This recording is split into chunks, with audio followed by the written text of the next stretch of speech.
বিশেষ চাহিদা সম্পন্ন শিশুরা যেন সমাজের বোঝা না হয়ে ওঠে, এই আহ্বান জানিয়ে কুমিল্লার জেলা প্রশাসক মোহাম্মদ আমিরুল কায়সার বলেন, এসব শিশুদের বিকাশে সবাইকে এগিয়ে আসতে হবে।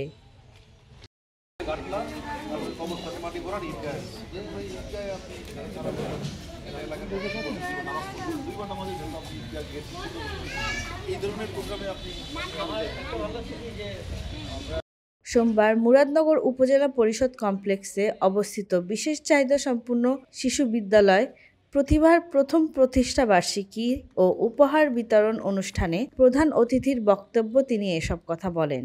অনুষ্ঠানে জেলা প্রশাসক শিশুদের সঙ্গে কেক কেটে আনন্দ ভাগাভাগি করেন। তিনি বলেন, সমাজের বিশেষ শিশুদের জন্য অগ্রাধিকার ভিত্তিতে কাজ করতে হবে। প্রশাসনের পক্ষ থেকে এ ধরনের উদ্যোগে সর্বাত্মক সহযোগিতা অব্যাহত থাকবে। 2024 সালের অক্টোবরে প্রতিষ্ঠিত প্রতিভা স্কুলটি বর্তমানে বিশেষ চাহিদা সম্পন্ন শিশুদের শিক্ষায় অনন্য ভূমিকা রেখেছে।